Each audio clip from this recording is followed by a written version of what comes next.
નમસ્કાર મિત્રો, વોઇસ આવે છે? એકવાર કહો તો. સૌને ગુડ ઇવનિંગ. એન્ડ વોઇસ આવે છે કે નહીં જરા કહેજો.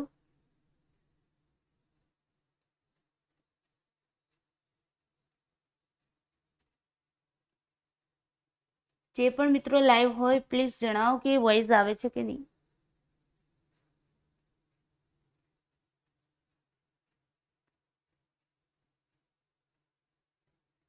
Good evening.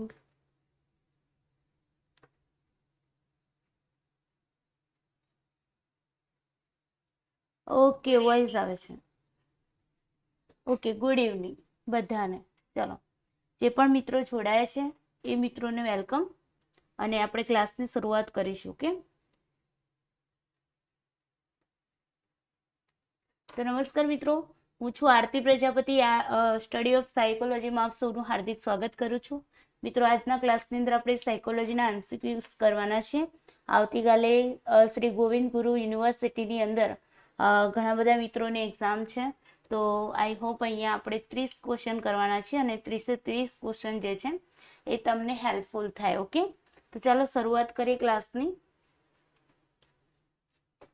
એના પહેલાં એક ઇન્ફોર્મેશન છે, જો તમે યુજીસી નેટ પેપર 1ની પ્રિપેરેશન કરતા હો અથવા તો જી સેટની પ્રિપેરેશન કરતા હો તો એના માટે આપણી યુટ્યુબ ચેનલનું નામ છે આરતી પ્રજાપતિ, જેને તમે જોઈન કરી શકો છો. અને સાયકોલોજી માટે આપણી યુટ્યુબ ચેનલનું નામ છે સ્ટડી ઓફ સાયકોલોજી. ઓકે, જે મિત્રોને ટેલિગ્રામ ચેનલમાં જોઈન થવું હોય તો અહીંયા નીચે લિંક આપેલી છે, એ લિંકનો યુઝ કરી અને તમે ત્યાં જોઈન થઈ શકો છો. ચાલો, સૌથી પહેલો ક્વેશ્ચન છે, સાયકોલોજી શબ્દ કઈ ભાષામાંથી ઉતરી આવે છે? જે પણ મિત્રો ઓનલાઈન હોય પ્લીઝ આન્સર કરજો. હા, અત્યારે આવતીકાલે યાદ રહે ને તમને, તાજું તાજું. ચાલો, સાયકોલોજી શબ્દ કઈ ભાષામાંથી ઉતરી આવે છે? આન્સર કરો. Yes, very good. B is the correct answer. Greek ભાષામાંથી ઉતરી આવે છે. સાયકી પ્લસ લોગોસ, હે ને? સાયકીનો મતલબ થાય છે આત્મા, અને લોગોસનો મતલબ થાય છે વિજ્ઞાન, આત્માનું વિજ્ઞાન. કોણે કહ્યું હતું? એરિસ્ટોટલ, પ્લેટો. ઓકે, એમનું નામ યાદ રાખવાનું. તો સાયકી પ્લસ લોગોસ જે શબ્દ છે તમારું ગ્રીક ભાષાનો શબ્દ છે, એના ઉપરથી સાયકોલોજી શબ્દ આવે છે, અને સાયકોલોજી શબ્દ છે તમારું અંગ્રેજી શબ્દ છે. બટ એ કઈ ભાષા ઉપરથી ઉતરી આવે છે? તો ગ્રીક ભાષા ઉપરથી ઉતરી આવે છે. Yes, very good. ચાલો, નેક્સ્ટ ક્વેશ્ચન છે. ક્વેશ્ચન નંબર 2 કહે છે કે મનોવિજ્ઞાન માનવીના વર્તનનો અભ્યાસ શેના સંદર્ભમાં કરે છે? રસ, રુચિ, મનોવલણો કે વાતાવરણ? Yes, very good. Question number 2 નો આન્સર કરો કે મનોવિજ્ઞાન માનવીના વર્તનનો અભ્યાસ શેના સંદર્ભમાં કરે છે? રસના સંદર્ભમાં, રુચિના સંદર્ભમાં, મનોવલણોના સંદર્ભમાં કે વાતાવરણના સંદર્ભમાં? Yes, very good. તો D is the correct answer. વાતાવરણના સંદર્ભમાં માનવીના વર્તનનો અભ્યાસ મનોવિજ્ઞાન કરે છે. નેક્સ્ટ ક્વેશ્ચન છે. ક્વેશ્ચન નંબર 3 છે, મનોવિજ્ઞાનનું વિષય વસ્તુ શું છે? આન્સર કરો. માનવી, પ્રાણી, વાતાવરણ કે વર્તન? મનોવિજ્ઞાનનું વિષય વસ્તુ શું છે? દરેક મિત્રો આન્સર કરશે. ક્વેશ્ચન નંબર 3 નો આન્સર કરો. Yes, very good. વર્તનનું વિજ્ઞાન છે. ઓકે, વર્તનનું વિજ્ઞાન આપણે કહ્યું છે, અને એનું વિષય વસ્તુ પણ વર્તન છે. વર્તનનું જ આપણે શું કરીએ છીએ? અભ્યાસ કરીએ છીએ. ઓકે, તો અહીંયા D is the correct answer. Question number 4 લગાવો. મનોવિજ્ઞાનને વિજ્ઞાન તરીકેનો દરજ્જો ક્યારથી પ્રાપ્ત થયો છે? 1897, 1798, 1879, 1869?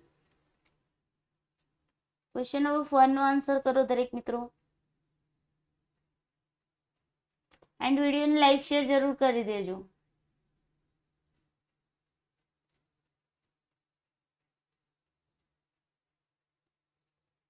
યસ, 1879. ઓકે, 1879માં જર્મનીમાં લિપ્ઝિગ શહેરમાં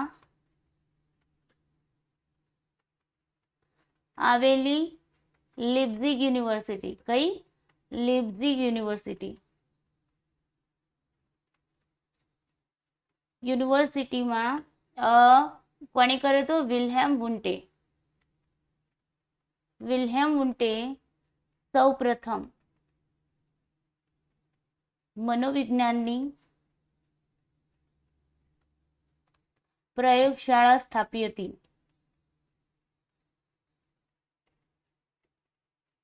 અત્યારે હાલમાં જોવા જઈએ તો લીપ્ઝિગ યુનિવર્સિટી છે અને કાર્લ માર્ક્સ યુનિવર્સિટી તરીકે ઓળખવામાં આવે છે. ઓકે, કાર્લ માર્ક્સ યુનિવર્સિટી એનું નામ ચેન્જ કરવામાં આવે છે. તો આ પણ આપણે યાદ રાખીશું. ઓકે, તો અહીંયા 1879માં વિલ્હેમ વુન્ટે જર્મની ખાતે લીપ્ઝિગ શહેરમાં આવેલી લીપ્ઝિગ યુનિવર્સિટીમાં સૌપ્રથમ મનોવિજ્ઞાનની પ્રયોગશાળા સ્થાપી હતી.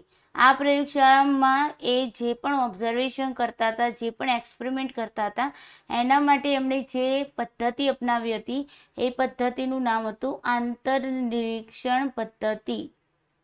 ઓકે, આ પણ આપણે યાદ રાખીશું. યસ, ચાલો નેક્સ્ટ ક્વેશ્ચન છે question number 5.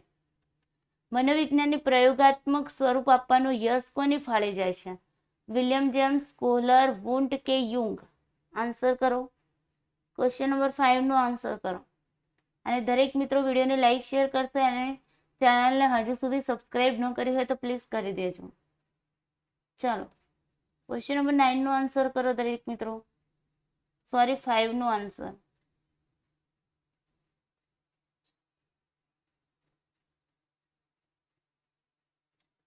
Yes, very good. અહીંયા આન્સર શું આવશે? વુન્ટ આવશે. કારણ કે પ્રયોગાત્મક સ્વરૂપ, પ્રાયોગિક જે પ્રયોગશાળા સ્થાપવામાં આવી ત્યારથી મનોવિજ્ઞાનને પ્રયોગાત્મક સ્વરૂપ આપવામાં આવ્યું. કે એની પહેલા તો એ તત્વજ્ઞાનની શાખા હતી. એની પહેલા શું હતું? તત્વજ્ઞાનની શાખા હતી. બટ 1879માં જ્યારે પ્રયોગશાળા સ્થાપવામાં આવી ત્યારબાદ તેને પ્રાયોગિક રૂપથી આને વિજ્ઞાન માનવામાં આવ્યું. ઓકે મેમ, તમે જે રીતે ભણાવો છો એ બધું જલ્દી યાદ રહી જાય છે. Thank you so much. ચલો ક્વેશ્ચન નંબર 6 કરો. ક્વેશ્ચન નંબર 6 કહે છે રચનાવાદીઓએ કઈ પદ્ધતિનો ઉપયોગ કર્યો હતો? બાહ્ય નિરીક્ષણ, પ્રયોગ પદ્ધતિ, આંતરનિરીક્ષણ, સહભાગી નિરીક્ષણ? ચલો આન્સર કરવાનું.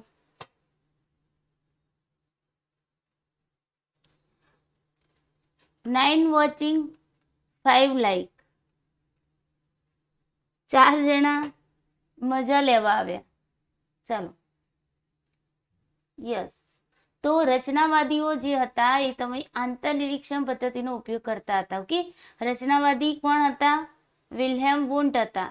વિલ્હેમ વુન્ટ હતા, હે ને? અને જેમણે મનોવિજ્ઞાનને કેવું વિજ્ઞાન કહ્યું હતું? ચેતનાનું વિજ્ઞાન. ચેતનાનું વિજ્ઞાન કહ્યું હતું.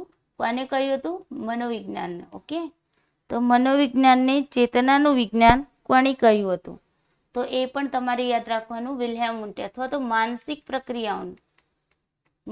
પ્રક્રિયાઓનું વિજ્ઞાન. ઓકે, પ્રક્રિયાનું વિજ્ઞાન. આ પણ આપણે યાદ રાખીશું. Yes, okay. અને આંતરનિરીક્ષણ પદ્ધતિનો તેમણે યુઝ કર્યો હતો. અને તેમના વાદનું નામ, જો સંપ્રદાયનું નામ પૂછાય તો રચનાવાદ. સંપ્રદાય આવશે તમારું રચનાવાદ. ઓકે, અને જે સંપ્રદાય સાથે સંકળાયેલા જે લોકો હતા એમને કહેવામાં આવ્યું રચનાવાદી. જેમ કે ટીચનર, હે ને? ટીચનર જે હતા એ વુન્ટના શિષ્ય હતા. તો આપણે આ પણ યાદ રાખીશું. યસ, ચાલો. Yes, very good. ચલો નેક્સ્ટ ક્વેશ્ચન. ક્વેશ્ચન નંબર 7 કહે છે વર્તનવાદના પ્રણેતા કોણ છે? વુન્ટ, જેમ્સ, વોટસન કે વર્ધીમન? આન્સર કરો. ક્વેશ્ચન નંબર 7 નો આન્સર કરો. બહુ ઇઝી ક્વેશ્ચન છે, પણ જ્યારે એક્ઝામમાં જઈએ ને ત્યારે આપણને આ જ ક્વેશ્ચન બહુ અઘરા લાગતા હોય છે ને? અને આવા ક્વેશ્ચનમાં જ આપણે શું કરીને આવતા હોઈએ છીએ? ભૂલો કરીને આવતા હોય છે. યસ, હા, વેરી ગુડ. તો અહીંયા C is the correct answer, Watson. Okay, Wundt હતા, રચનાવાદી હતા, હે ને? રચનાવાદી હતા. વોટસન હતા, વર્તનવાદી હતા. है ना। જેમ્સ હતા લગભગ કાર્યવાદી હતા. ઓકે, વર્ધીમર હતા એ તમારા ગેસ્ટાલ્ટવાદી. ઓકે, ગેસ્ટાલ્ટવાદી. વર્ધીમર, કોલર, કોફકા 3 નામ એક સાથે બોલાય છે ને, ગેસ્ટાલ્ટવાદી હતા. ઓકે, તો અહીંયા C is the correct answer. ચલો ક્વેશ્ચન નંબર 8. અચેતન મનનો સિદ્ધાંત કોણે આપ્યો છે? કોલર, વોટસન, ફ્રોઈડ કે જેમ્સ? આન્સર કરો ક્વેશ્ચન નંબર 8 નું.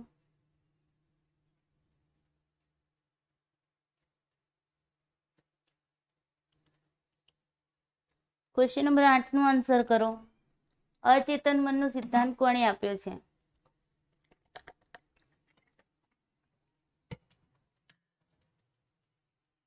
Yes, very good. C is the correct answer, Freud. Okay, Kohler આંતરસૂજ,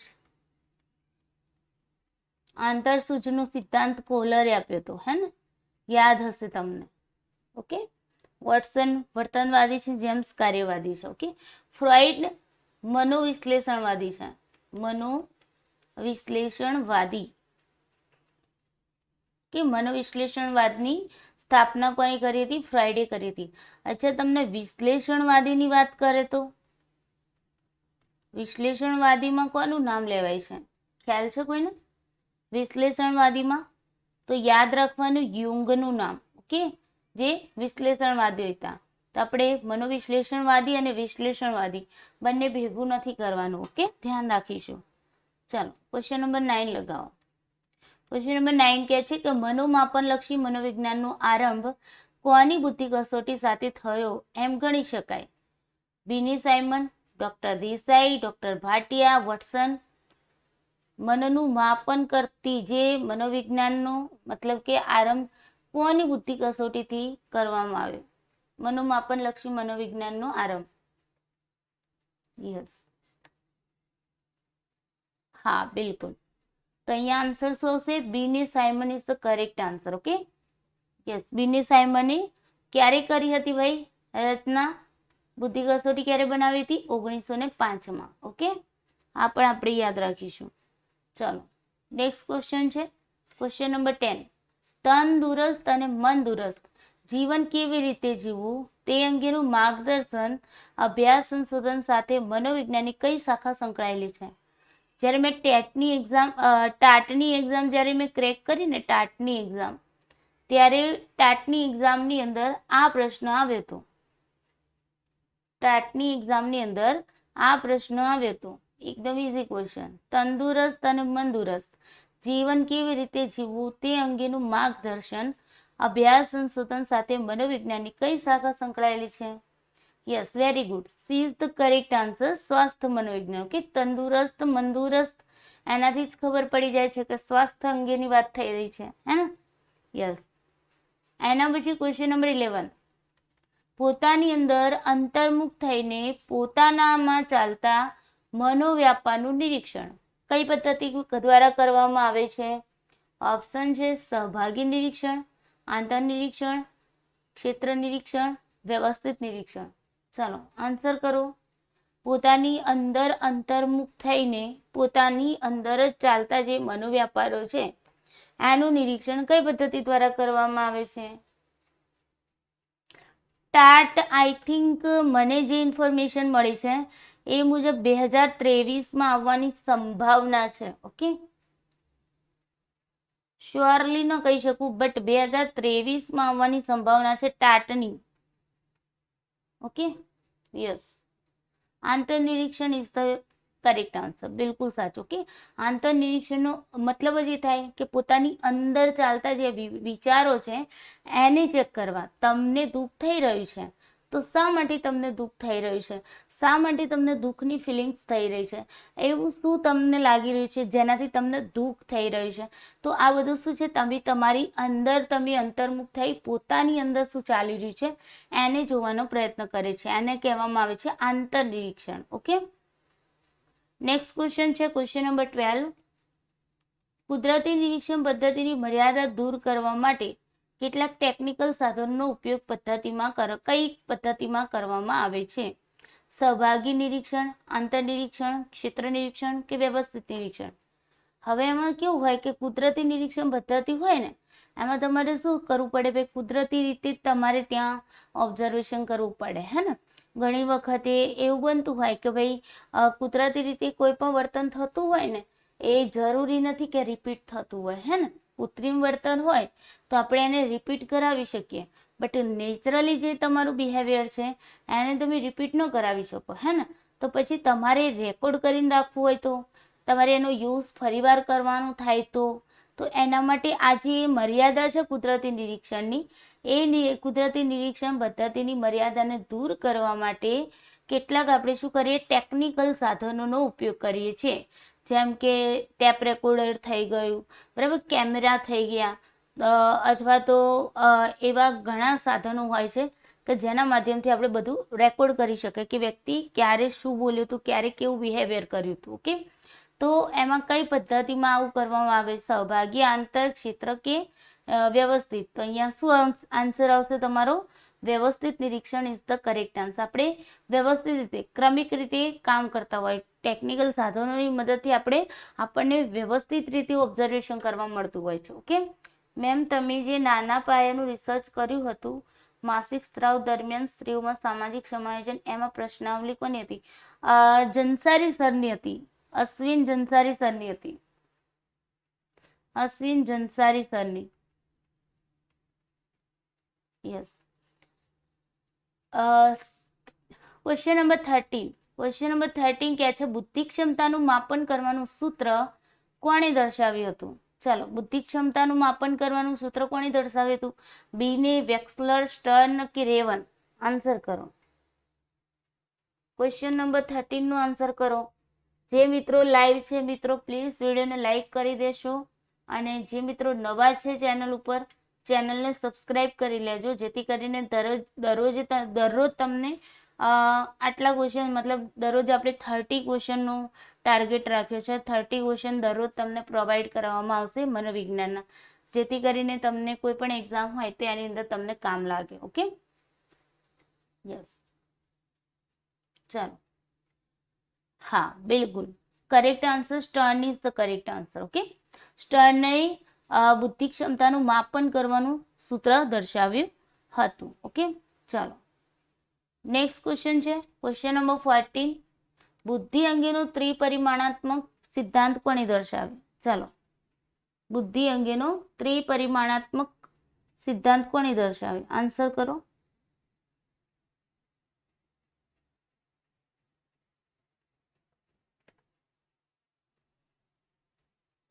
અચ્છા, અહીંયા એક ક્વેશ્ચન અહીંયા જણાવી દો, જો કે આપણે એની ચર્ચા કરેલી છે. આજે સ્ટર્ને જે સૂત્ર આપ્યું હતું, કયું સૂત્ર હતું ભાઈ? આ સૂત્ર પણ તમારું પૂછાય છે. તો IQ ઇઝ ઇક્વલ ટુ માનસિક મેન્ટલ એજ, ઓકે, જેને આપણે MA લખીએ છીએ. CA મતલબ તમારી ક્રોનોલોજીકલ એજ, જે શારીરિક વય કહેવાય, ઇન્ટુ 100. ઓકે, આ છે તમારી માનસિક વય ભાગ્યા તમારી શારીરિક વય. ઓકે, આ ક્વેશ્ચન પૂછાયેલો છે.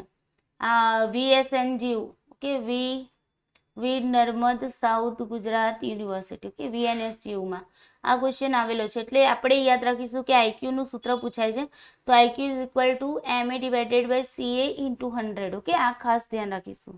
યસ, અને આ સૂત્ર સ્ટર્નએ આપેલું હતું. ચાલો, ત્રિપરિમાણાત્મક સિદ્ધાંત કોને દર્શાવે છે?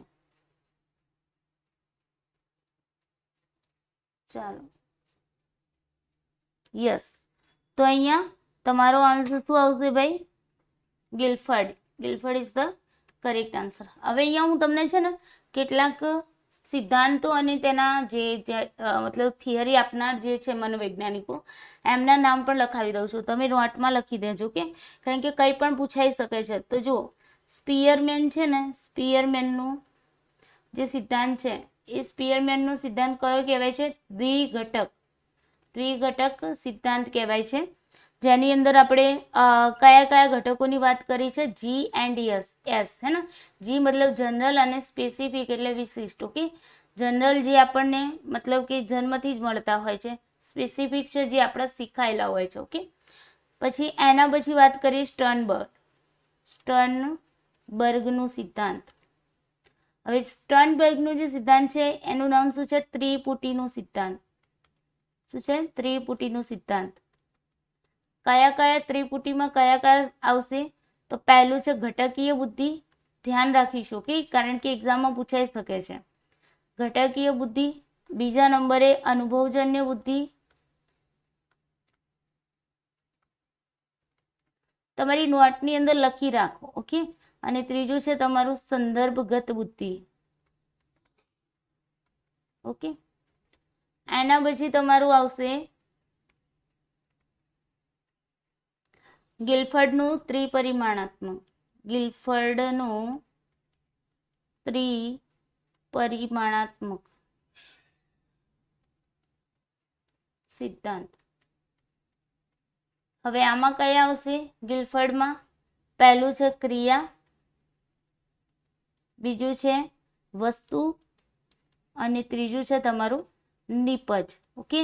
આ એના સિદ્ધાંતની અંદર. અહીંયા કન્ફ્યુઝ નથી થવાનું. સ્ટર્નબર્ગે ત્રિપુટીનો સિદ્ધાંત આપ્યો છે, જ્યારે ગિલફર્ડે જે છે ત્રિપરિમાણાત્મકનો સિદ્ધાંત આપ્યો છે. ઓકે. આપણે યસ આ ખાસ ધ્યાન રાખીશું. એના પછી તમારે આવશે ગાર્ડનરનો બહુવિધ બુદ્ધિનો સિદ્ધાંત. યસ, બહુવિધ સિદ્ધાંત. ઓકે. એના પછી તમારો આવશે જેપી દાસનું. ઘણી વખત એક્ઝામમાં પૂછાય છે. જેપી દાસનો સિદ્ધાંત જે છે એને આપણે પાસ સિદ્ધાંત કહેવાય છે. તો ઘણી વખતે તમને પૂછે કે પાસ સિદ્ધાંત કોણે આપ્યો છે? તો પાસ સિદ્ધાંત જે છે જેપી દાસે આપેલો છે. એમાં એમણે વાત કરી છે ચાર પ્રક્રિયાઓની. એક તો છે પહેલું આયોજન, બીજું છે ધ્યાન ઉત્તેજના, ત્રીજું છે સમકાલીન પ્રક્રિયા એન્ડ ફોર્થ નંબર છે તમારું ક્રમબદ્ધ પ્રક્રિયા. સિદ્ધાંતો બધા લખી રાખજો. ઓકે. તૈયાર કરીને જજો. નેક્સ્ટ આગળ બતાવું છું. એના પછીનું સિદ્ધાંત આવશે તમારું ગાર્ડનરનો જેપી દાસનો. બસ આટલા જ. ઓકે. યસ. ઓકે. તો અહીંયા આ રીતે તમારે એને યાદ રાખવાનું છે. બરાબર. બીજા કોઈ સિદ્ધાંત બાકી રહી તો નથી ગયા? ગાર્ડનરે જે આપ્યા છે એમાં 8 પ્રકારની બુદ્ધિની વાતો કરેલી છે, એ પણ આપણે યાદ રાખીશું. ગાર્ડનરે જે સિદ્ધાંત બહુવિધ છે ને એમાં 8 પ્રકારની 8 પ્રકારની બુદ્ધિની વાત કરેલી છે. તો આ પણ આપણે ધ્યાન રાખીશું. ઓકે. ચાલો. એના પછી આવશે કેટલી બુદ્ધિ ક્ષમતા ધરાવનાર વ્યક્તિનો સમાવેશ સામાન્ય કક્ષામાં થાય છે? ચાલો આનો આન્સર કરો. ક્વેશ્ચન નંબર 15 નો આન્સર કરો. કેટલી બુદ્ધિ ક્ષમતા ધરાવનાર વ્યક્તિનો સમાવેશ સામાન્ય કક્ષામાં થાય છે?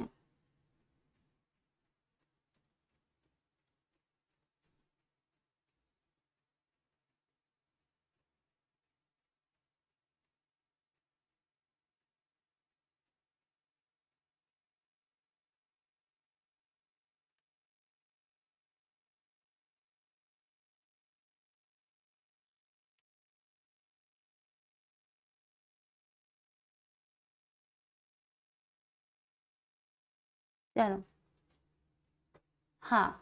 90 થી 109. હવે અહીંયા સમજો. બુદ્ધિઆંક અને તેનું વર્ણન અને એની ટકાવારી તો નહીં પૂછાય, પણ તમારું વર્ણન પૂછાશે.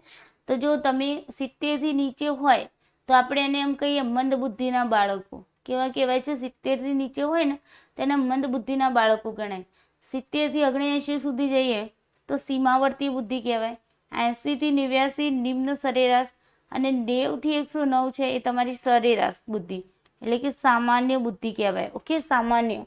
પછી 110 થી તમારી 119 જાય તો ઉચ્ચ બુદ્ધિ કહેવાય, અને 120 થી 129 જાય તો ઉચ્ચ મધ્યમ બુદ્ધિ કહેવાય, અને 130 થી ઉપર જાય તેને આપણે પ્રતિભાશાળી બુદ્ધિ કહીએ છીએ. તો તમને પૂછાઈ શકે છે કે અહીંયાથી 70 થી નીચે બુદ્ધિઆંક ધરાવતા હોય તો એમાં કયા વ્યક્તિનો સમાવેશ થાય? તો મનોદુર્બળતા ધરાવનાર અથવા તો મંદ બુદ્ધિના બાળકો. પ્રતિભાશાળી બુદ્ધિ ધરાવનાર બાળકોનું આઈક્યુ બતાવો તો 130 થી વધુ. ઓકે, સામાન્ય બાળકોનું બુદ્ધિઆંક કેટલો હોય? તો 90 થી 109. Okay, yes. ચાલો, નેક્સ્ટ ક્વેશ્ચન છે ક્વેશ્ચન નંબર 16. માનસિક વય ગણતી વખતે કસોટીના દરેક સાચા ઉત્તર દીઠ કેટલા માસની માનસિક વય ગણવામાં આવે છે? જ્યારે આપણે મેન્ટલ એજ આપણે નક્કી કરીએ છીએ તો દરેક સાચા ઉત્તર દીઠ કેટલા માસની માનસિક વય ગણવામાં આવે છે? માસની મતલબ કેટલા મહિનાની આપણે માનસિક વય ગણીએ છીએ? આન્સર કરો.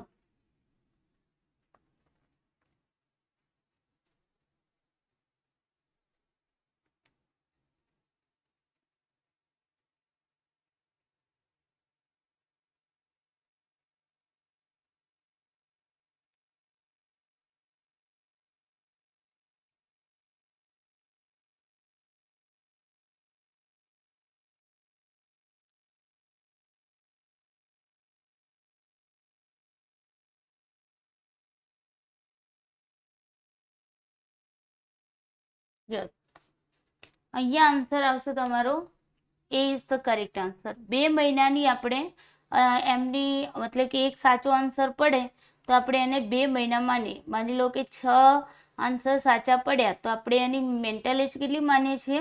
12 માનીએ છીએ. ઓકે, એ જ રીતે 12 સાચા પડે તો આપણે એની મેન્ટલ એજ કેટલી માની? 24 માની. ઓકે, એવી રીતે. ચાલો, નેક્સ્ટ ક્વેશ્ચન છે ક્વેશ્ચન નંબર 17. સ્ટેનફર્ડ બીની બુદ્ધિ કસોટી અંગ્રેજી ભાષામાં સૌપ્રથમ કોણે રજૂ કરેલી? બીને, પ્રોફેસર ટર્મન, સાયમન કે વેક્સલર? આન્સર કરો.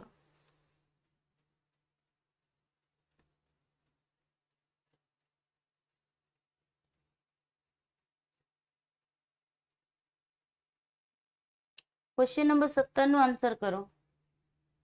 Yes, B is the correct answer, professor Terman. Professor ટર્મને શું કર્યું હતું ભાઈ? સ્ટેનફર્ડ બીની બુદ્ધિ કસોટી હતી એનું અંગ્રેજીમાં ભાષાંતર કર્યું હતું. ઓકે, અને સ્ટેનફર્ડ બીને કસોટી એવું નામ આપવામાં આવ્યું હતું 1916માં. ઓકે, કેમ કે સ્ટેનફોર્ડ યુનિવર્સિટી હતી અને ત્યાંના એ પોતે પ્રોફેસર હતા એટલે પોતાની યુનિવર્સિટીનું નામ બીને સાયમન કસોટીની જગ્યાએ સ્ટેનફોર્ડ બીને અંદર ચેન્જ કરી અને સ્ટેનફોર્ડ બીને નામ આપ્યું. કે અને જે તમારી બીને સાયમન કસોટી હતી એ જે હતી કસોટી એને અંગ્રેજી ભાષામાં રૂપાંતર કરી દેવામાં આવ્યું. Okay, yes. ચાલો, નેક્સ્ટ ક્વેશ્ચન છે ક્વેશ્ચન નંબર 18. મનોદુર્બળતા ધરાવતી વ્યક્તિનો બુદ્ધિઆંક કેટલો હોય છે? ચાલો, 130 થી વધુ, 70 થી નીચે, 80 થી 89, 110 થી 119. મનોદુર્બળતા, મંદ બુદ્ધિ ધરાવનાર. ચલો, ક્વેશ્ચન નંબર 18 નો આન્સર કરો. Yes, very good. B is the correct answer, 70 થી નીચે. Question number 19. બુદ્ધિઆંકનો ખ્યાલ કોણે આપ્યો છે? બીને, રેવન, સ્ટર્ન કે ટર્મન? ચાલો, 19 નો આન્સર કરો.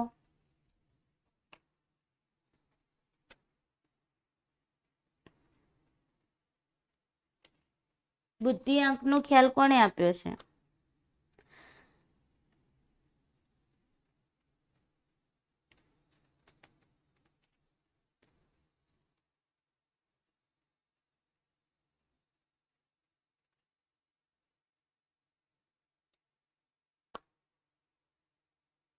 Yes, very good. Stern is the correct answer. Okay, સ્ટર્ને આપ્યો તો બુદ્ધિઆંકનો ખ્યાલ. તેને આપણે આઈક્યુ કહીએ છીએ. શું કહીએ છીએ? આઈક્યુ. જે આપણે હમણાં જોયું ને, MA divided by CA into 100. Okay, yes. ચલો, ક્વેશ્ચન નંબર 20 કરો. સૌપ્રથમ બુદ્ધિલબ્ધિના આધારે વર્ગીકરણ કોણે કર્યું? ચલો, બુદ્ધિલબ્ધિના આધારે વર્ગીકરણ કોણે કર્યું? સ્ટર્ને, બીને, ટર્મન કે સ્પીયરમેન?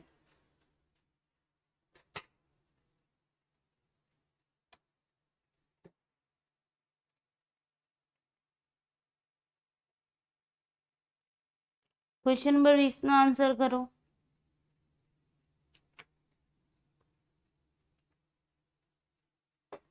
Yes, very good. Terman is the correct answer. Okay, ટર્મને બુદ્ધિલબ્ધિના આધારે વર્ગીકરણ કર્યું હતું. Question number 21. અંતઃસ્ત્રાવી ગ્રંથિઓનું નિયમન કોના દ્વારા થાય છે? થેલેમસ, હાઇપોથેલેમસ, કરોડરજ્જુ કે મગજસ્કંદ? અંતઃસ્ત્રાવી ગ્રંથિઓનું નિયમન કોના દ્વારા થાય છે?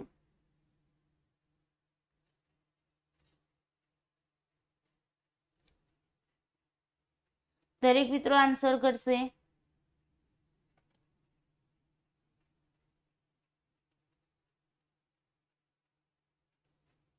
Okay, very good. B is the correct answer, hypothalamus. Okay, next question જોઈએ. ક્વેશ્ચન નંબર 22 છે. મગજનો કયો ભાગ સ્મૃતિમાં મહત્વનો ભાગ ભજવે છે? મગજનો એવો કયો ભાગ છે જે મેમરીની અંદર મહત્વનો ભાગ ભજવે છે? હિપોકેમ્પસ, એમિગડાલા, થેલેમસ કે હાઇપોથેલેમસ? ક્વેશ્ચન નંબર 22 નું આન્સર કરો.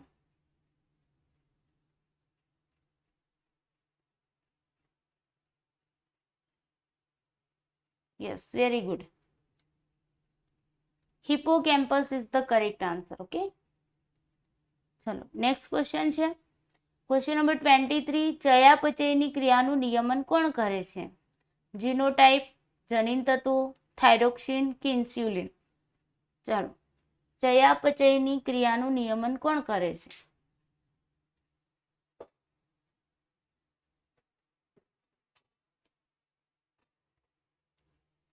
ક્વેશ્ચન નંબર 23 નો આન્સર કરો. એન્ડ જે મિત્રો મતલબ કે લાઈક નથી કર્યું એ મિત્રો પ્લીઝ લાઈક કરી દો. 14 લાઈક છે, 9 લાઈક છે, મતલબ અહીંયા 5 નો ડિફરન્સ આવે છે. તો આ 5 જણા મતલબ શું કહેવું હવે? ચાલો, yes, thyroxine is the correct answer. Okay, C is the correct answer. ભટકતી આત્માઓ હશે એવું લાગે છે. ચાલો, ક્વેશ્ચન નંબર 24. Question number 24. ગર્ભાધાન સમયે રંગસૂત્રોની કેટલી જોડી હોય છે? 46, 22, 23 કે 47? ચાલો, ક્વેશ્ચન નંબર 24 નો આન્સર કરો.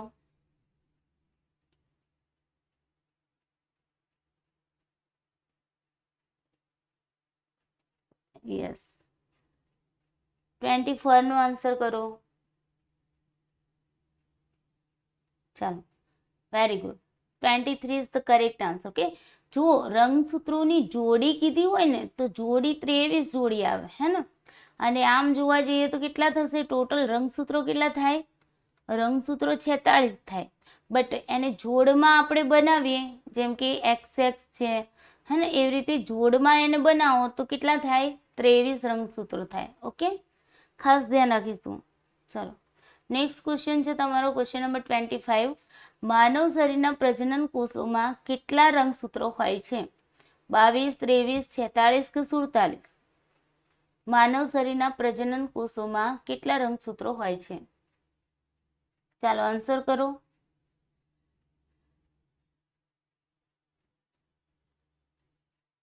$25 નો આન્સર કરો. Yes, very good.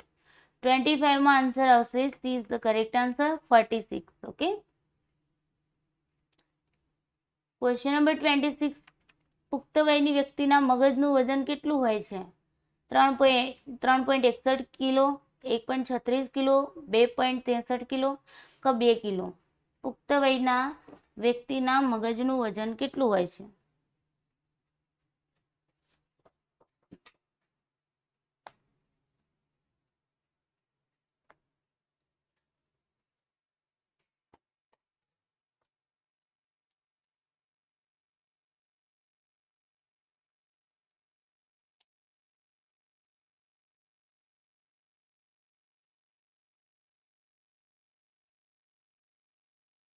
Yes, very good. તો અહીંયા તમારો B is the correct answer. Okay, 1.36 kilo હોય છે. એના પછી ક્વેશ્ચન નંબર 27. વ્યક્તિત્વનું સ્વનું સિદ્ધાંત કોણે આપ્યો? ઓલપાર્ટ, ફ્રોઇડ, એરિક્સન કે Rogers?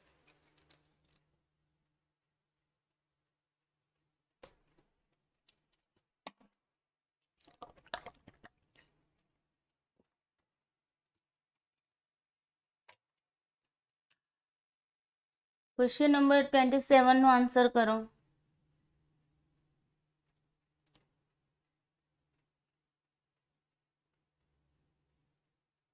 Yes, answer is the Rogers. Okay, Carl Rogers.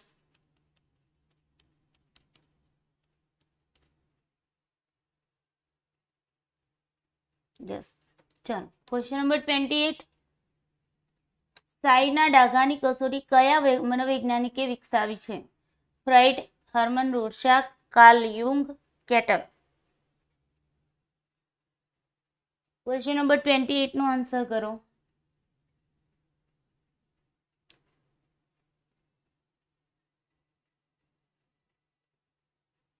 Yes, very good. Hermann રોરશાકે સાઈના ડાઘાની કસોટી વિકસાવી છે. Next question, question number 29. Minnesota વિવિધલક્ષી વ્યક્તિત્વ સંશોધનિકા, જેને આપણે કહીએ છીએ MMPI, ની રચના કોણે કરી હતી?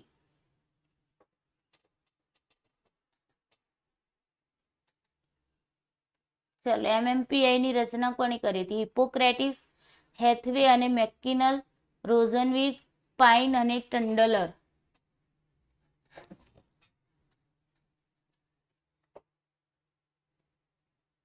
Yes, very good.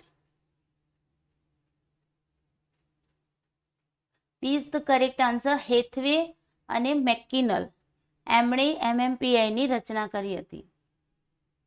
Question number 30 આજનું લાસ્ટ ક્વેશ્ચન છે.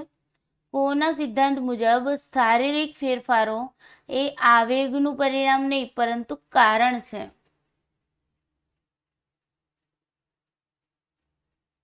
શારીરિક ફેરફારોના કારણે આવેગ ઉદ્ભવે છે. કે તો શારીરિક ફેરફારો એ શું છે? કારણ છે. યસ, તો અહીંયા આન્સર શું આવશે? James Lange is the correct answer. Okay, હા, B is the correct answer. Very good. તો આઈ હોપ તમને આજના ક્લાસના ક્વિઝ છે એ સારા લાગ્યા હશે. જતા જતા વિડીયોને લાઇક કરતા જજો, તમારા મિત્રો સુધી શેર કરવાનું ભૂલતા નહીં, અને ચેનલને સબસ્ક્રાઈબ ન કરી હોય તો સબસ્ક્રાઈબ કરી દેજો, જેથી કરીને દરેકે દરેક વિડીયોની નોટિફિકેશન આપ સૌને મળતી રહે. અને આવતીકાલની એક્ઝામ જે લોકોને છે PhD એન્ટ્રન્સ એક્ઝામ, એ બધાને ઓલ ધ બેસ્ટ, અને સારું એવું રિઝલ્ટ લઈને આવો અને PhDમાં એડમિશન મળી જાય તેવી માતાજીને પ્રાર્થના. ચલો, દરેકને જય શ્રી કૃષ્ણ. Good night.